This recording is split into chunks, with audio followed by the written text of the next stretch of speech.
İnsanlık bilinci geliştikçe kendi geçmişine dönüş yaparak geleceğin kurgusunu oluşturmaya çalışır.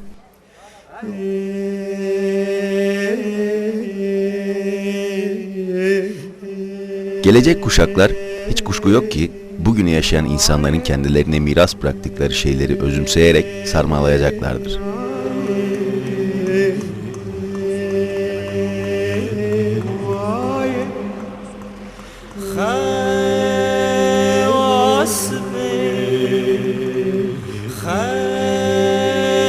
İnsanda tarih ve kültür bilinci geliştikçe geçmişe olan özlem ve merak artıyor.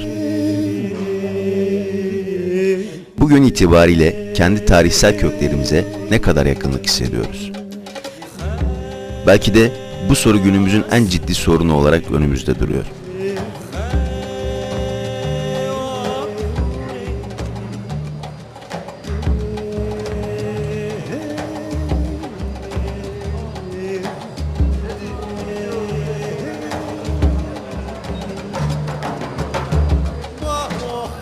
Bugün yaşadığımız kent, geçmiş medeniyetlerden izler sunan köklü bir şehirdir aslında.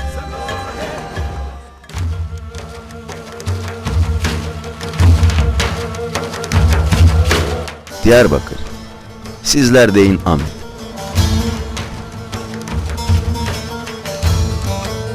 Kara taşlara yazılmış tarihi itibariyle bugünü ve geleceği bizim için aydınlık yapacak ve insanoğluna çok nadir şans tanıyacak eşsiz güzellikte ve aynı zamanda zenginlikte fırsatlar sunuyor bizlere.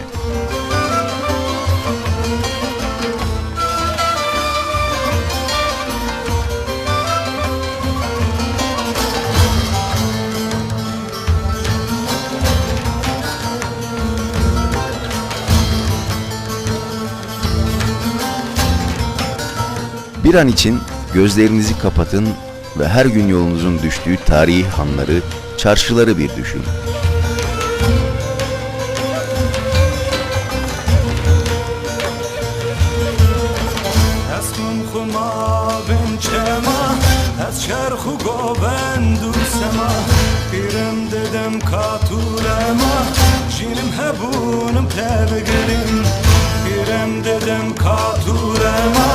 Cinim hebunum tebegirim Bayısı beçi hoş yazım Berfası bade hoş yazım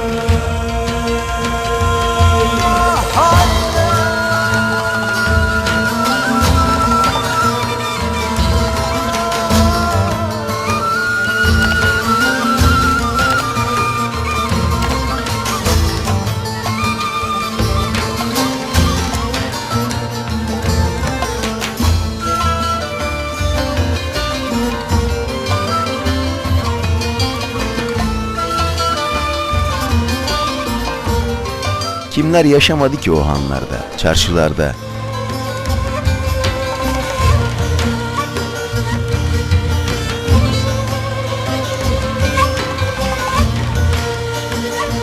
Şimdi yeni bir bakışla her gün gördüğünüz bu mekanları bir kez daha düşünün.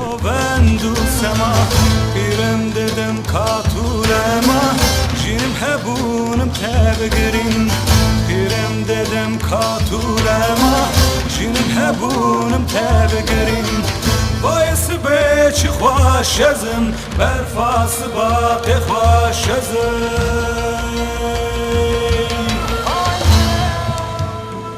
33 medeniyete beşiklik etmiş bu şehrin göbeğinde tüm keşmekeşliğimizi adım adım ördüğümüz Çarşıya Şeviti'den başlayalım isterseniz.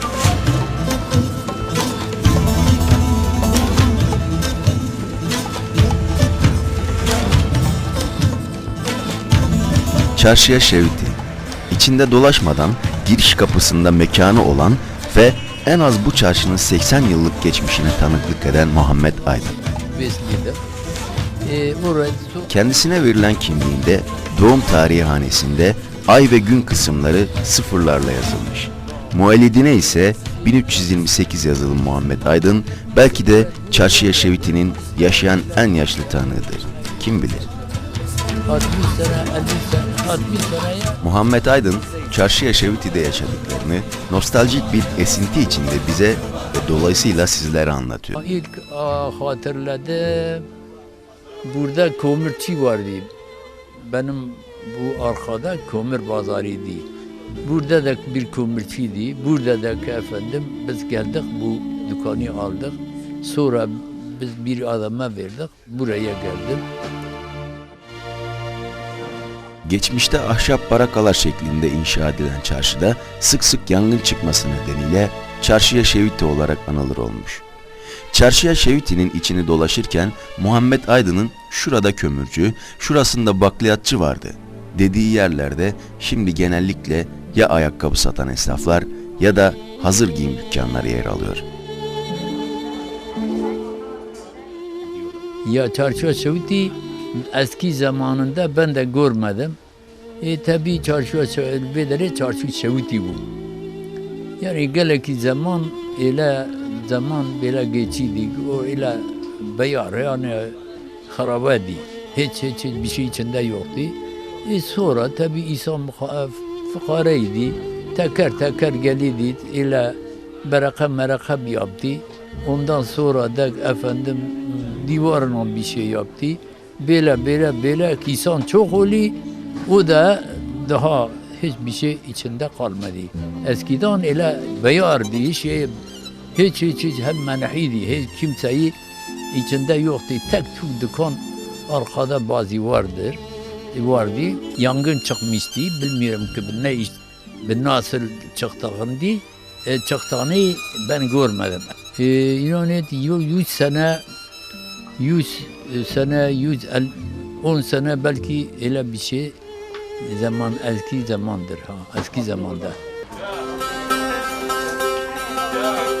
Eşarbı eskimiş annelerin, gelinlik çağı gelmiş genç kızların.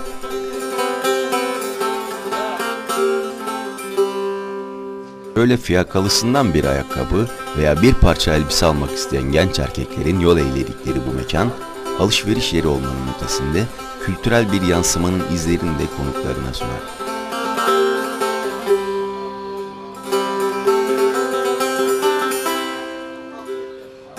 Ulu Cami'ye komşu bu mekanda bir tarafta mistisizmin kültürel izlerine rastlarken,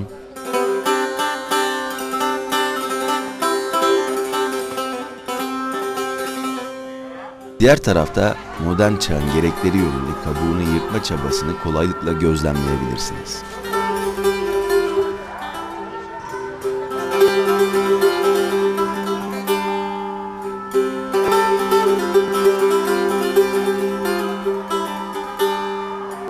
Çarşıya şeviti, belki de tarihinin hiçbir döneminde kendi adıyla bu denli özdeşleşen bir mekan bulamazsınız.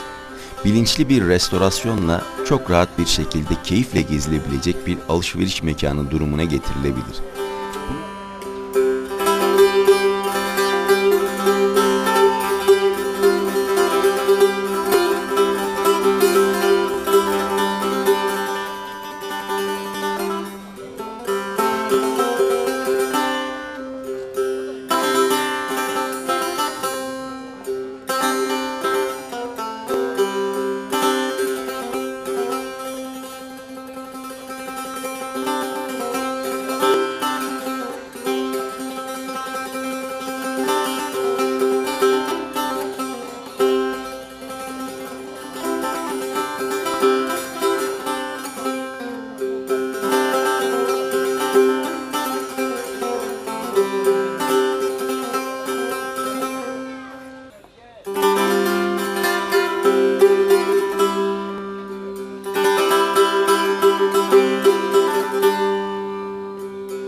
Ve Kazancılar Çarşısı. Çarşıya Şeviti'nin hangi yöne çıktığı belli olmayan girdapları arasında dolaşırken çekiç seslerinden yön bulduğunuzda varacağınız bu mekan Çarşıya Şeviti ile aynı kaderi paylaşıyor.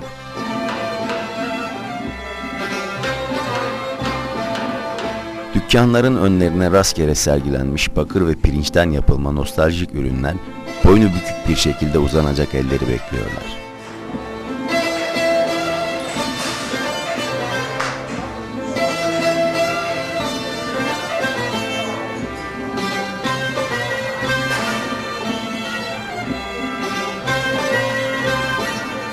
Sobacısı, borucusu, kazancısı, antikacısı, hangisinin önünde niçin beklediğinize karar vermek karmaşası yaşayıp, belki de ihtiyaç duyduğunuz malı almadan kendinizi Melik Ahmet Caddesi üzerinde buluverirsiniz.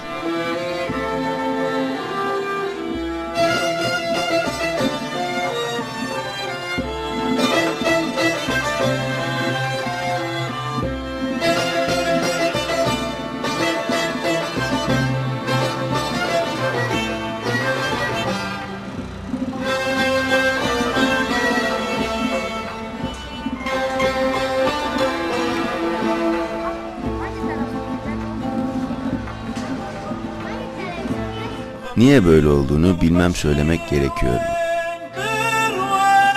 Bu görüntüler kendisini yeterince anlatıyor.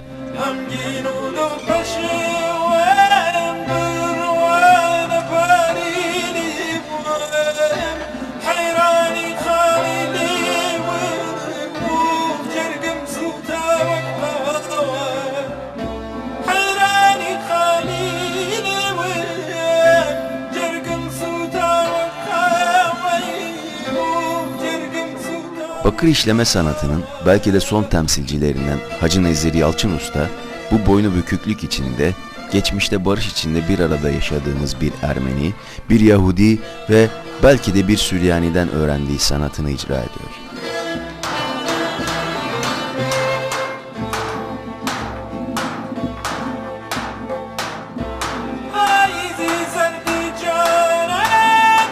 Genellikle geçmişe özlem duyanların uğrak yeri olan mekanın önünde dev kazana kulp takmaya çalışırken kimin hangi ihtiyacına cevap verdiğini bilmiyor artık.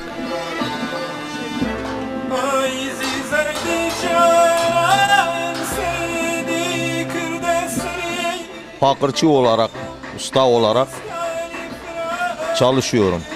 53 seneden beri bu meslekle çalışıyorum. Bakırcılık çok güzel bir sanattır. Halal bir parayla insan kazanırsa çok güzel bir şey. Şimdi elemyonlar çıktı vesaire. Daha bakırcılık kimse kalmadı. Bir iki dükkan kaldı Diyarbakır'da.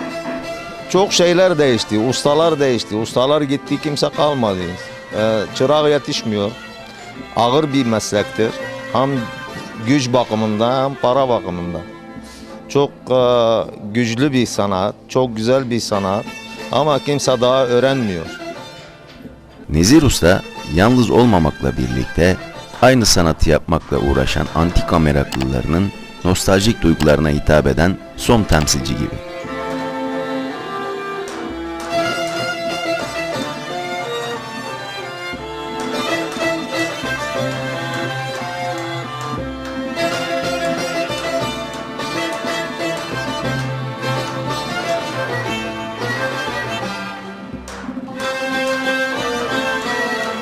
El işi sanatının bir diğer temsilcisi de son model araçların vızır vızır işlediği Gazi Caddesi'nin arka penceresinde semer yapmakla meşgul.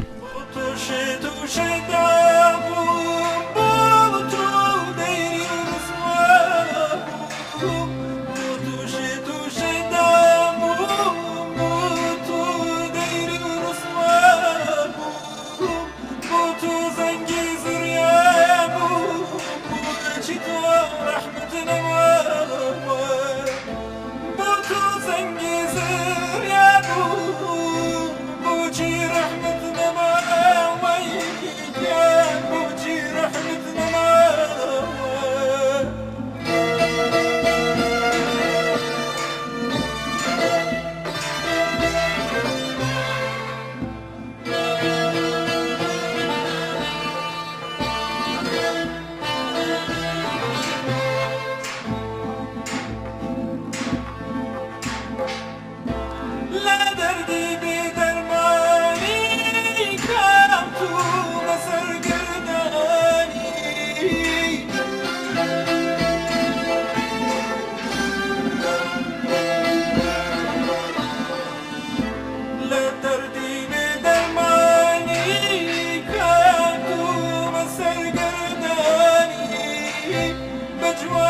من تراني دوبر جوابي دهوى أبدين ذوب الشوى مروان.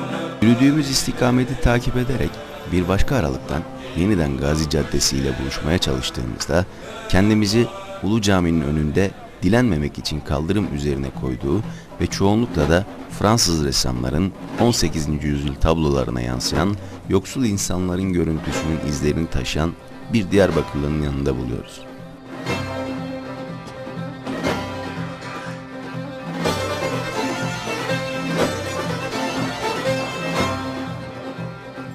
Buradan Hasanpaşa Hanı'na gitmek istiyoruz.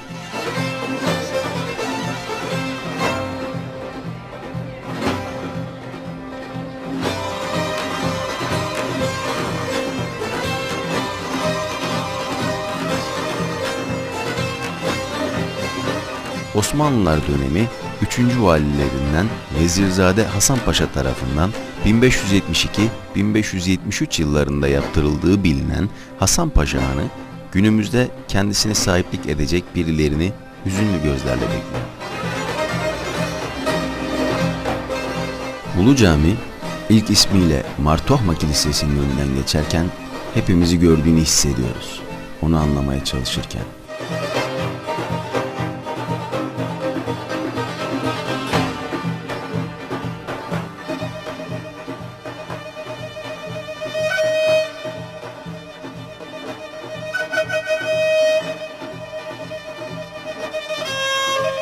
O bizi görüyor ama bizim onu gördüğümüzü ne yazık ki söylemek mümkün değil.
شردك من كردن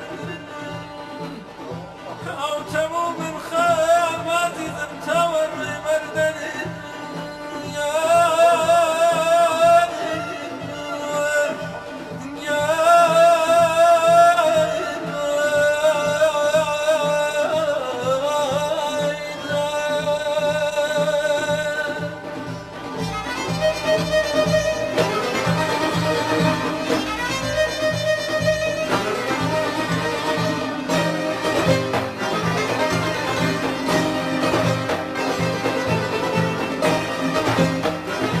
Unutmadan söylemek gerekir.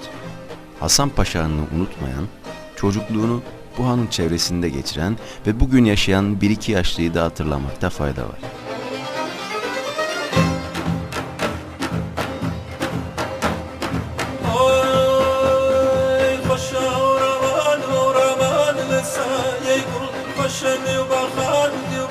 ...80'ine merdiven dayadığını söyleyen Sabri Taş, hanın 70 yıl öncesine giderek bize anlatmaya çalışıyor. Ben burası gördüm, burası Han'dı, Han. Biz karonluk yapıyordu, hayvan sende, üzüm getiriyordu, besil getiriyordu, nar getiriyordu, buradan satılıyordu, burası bu havuz dolu suydu, üstüne gidiyordu. Bu yukarıda 10 kuşda güzel odada yatıyordu. Eşek de 5 kuruş gibi boştur. Biz hayvan bırakıyordu. 2 kat şeklinde inşa edilen Hasan Paşa Hanı'nın üst katındaki odalarda misafirlerin konaklanması sağlanırken alt kat ise misafirlere ait hayvanların barınağı olarak kullanılmış.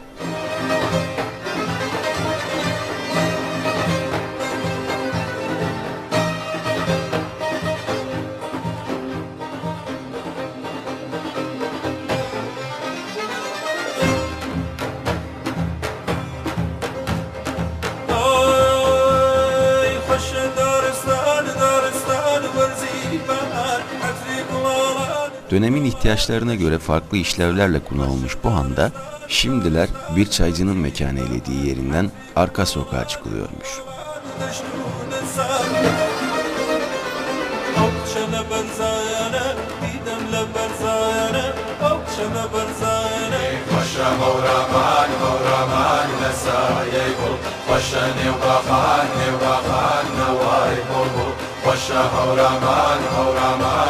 Burası yaygın ismiyle Marangozlar Çarşısı ya da biz diyelim Tabureciler Sokağı.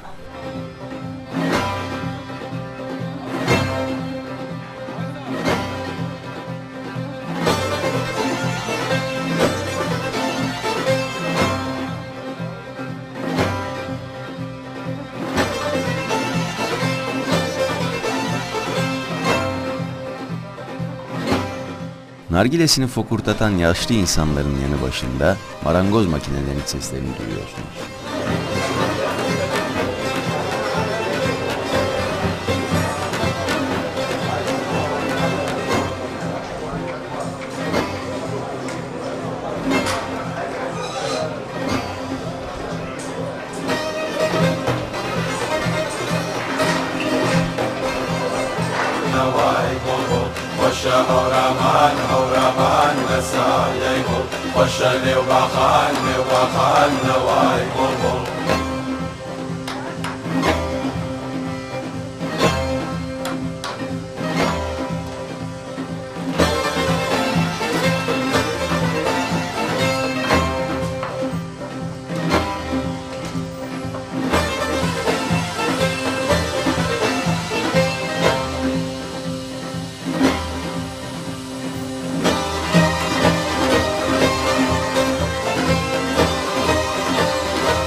Tarihi Kuyumcular Çarşısı'na mutlaka uğrayın.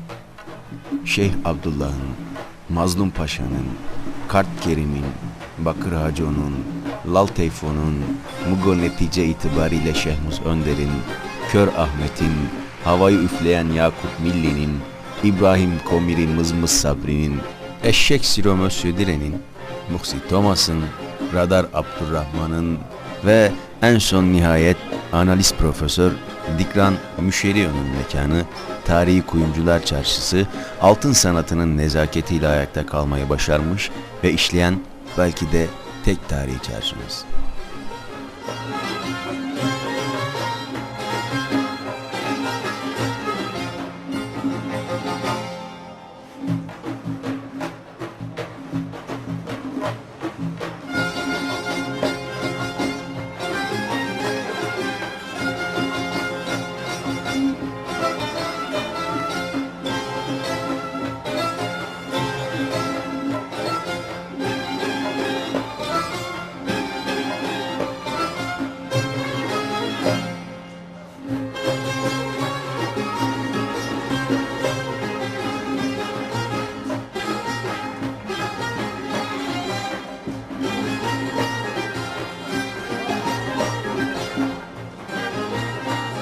Toplumun kültürel değerleriyle birlikte ayakta kalmayı başarmış bu mekanın müdavimleri, çoğunlukla ziynet eşyası beğenmek üzere çantasını koluna takan gelin adayları ve onların refakatçileri yaşlı kadınlar genellikle.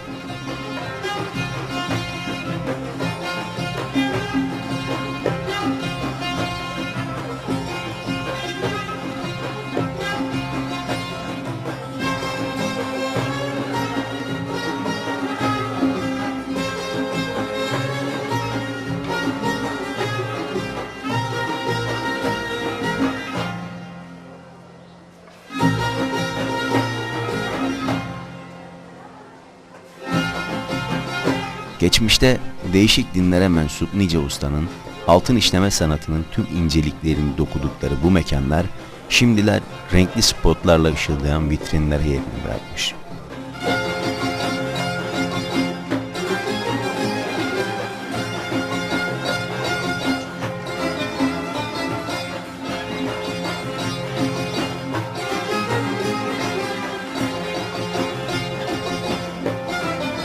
Diyarbakırlı ustalara özgü hasır işleme sanatının son temsilcilerinden Kör Ahmet'in torunu Selahattin Şengül Usta sanatın inceliklerini anlatıyor. Mesleğim sadece bu hasır bilezik, Diyarbakır has olarak, özel olarak Diyarbakır'a ait olan bir bileziktir. Bunu ne Maraş'ta yapabilir, ne İstanbul'da yapabilir, ne Ankara'da, kimse yapamaz bunu çünkü. Çünkü bu bize ait olan bizim babalarımızdan, babalarımızdan da dedelerimizden kalan meslektir. Benim babam bu çarşıda kuyumcuydu. Dedem bu çarşıda kuyumcudur. Şu anda benim abim kuyumcudur. Ve de çocuklarımdır. Bunun dışında başka bir şey bilmiyoruz yapmak. Abi tabii yaparız ama biz yapmıyoruz yani. Biz bununla alışmışız, bununla devam ediyoruz. Bu tel halinde olan bir şeydir. Bunun olayında makine olayı yoktur. Sadece teldir. Hepsi elle yapılan bir şeydir. Şu şekilde tel halinde 3 tane takıyorsun, kaynatıyorsun, üzerine giyiyorsun. Sadece böyle bir tek hasır bileziğin meydana gelmesi için 3,5-4 saatimizi alır. Bu sadece işlemesidir. Artı bunu örslerimizin üzerinde, çekicilerimiz üzerinde değişik çekicilerimiz var. 100 gramlık var, 250 gramlık, 350 gramlık çekicilerimiz var. Çekicilerden dövüyoruz bunları. Bunu 45 veya da bilemedin 50 dakikada döktüğün zaman şu hale gelir. Bakın. Şununla burası bir değil. En olarak fark ediyor, şu olarak fark ediyor. Dövdükten sonra bunu boy olarak kesiyorsun. Artı anahtarına geliyorsun. Şu anahtarların gülleri 8 tanedir. 8 de burada var. 16 tanedir. Ondan sonra bu anahtarlar tek tek elle işleniyor. Tek tek ölçümleri vardır, tek tek kalıpları vardır. Kaynatıyoruz kendi kendilerine. Efendime söyleyeyim bu şekilde kapatıyoruz. Sürgüsüdür, kilididir. Meydana gelen bilezik bu. Diyarbakır'a ait olan hasır bilezik budur. Gelelim kalemine. Bunun kalemi de herkes kalemini atamıyor. Belli ustalar vardır. Sadece kalemi değil, anahtarı da. Kimi anahtarlar döküm geliyor, kimi anahtarları elle geliyor. Mesela biz alışmamışız döküm yapmayı. Biz sadece elle yapıyoruz. Şimdi belli bir zamanın içinde bu bir ara piyasadan kalktı hasır bilezik. Niye kalktı? Buradan Ermenilerin çoğu gitti. Şimdi bu meslek gerçekten bakarsansa Ermeni. Şu elimde liste var. Bakın burada kaç tane Diyarbakırlı kuyumcu var, kaç tane Müslüman var, kaç tane Hristiyan var. Şurada liste var elimde. Aşağı yukarı bak 1900 ne diyor? 1938 yılının kuyumcuların ismidir bunlar. Dernekten almış olduğum isimlerdir. Aşağı yukarı burada 50 tane kuyumcu varsa 45'i Hristiyandır. Ermenidir, gayrimüslimdir. Biz onlardan bu mesleği kaptık. Gerçeği onların mesleğidir. Hani tabii göstermiyordur ama biz sağından solundan kırparak bakarak bir şeylere oyla getirdik ortaya getirdik. Onlar kadar yapamadıysa yine onlara biraz benzettik.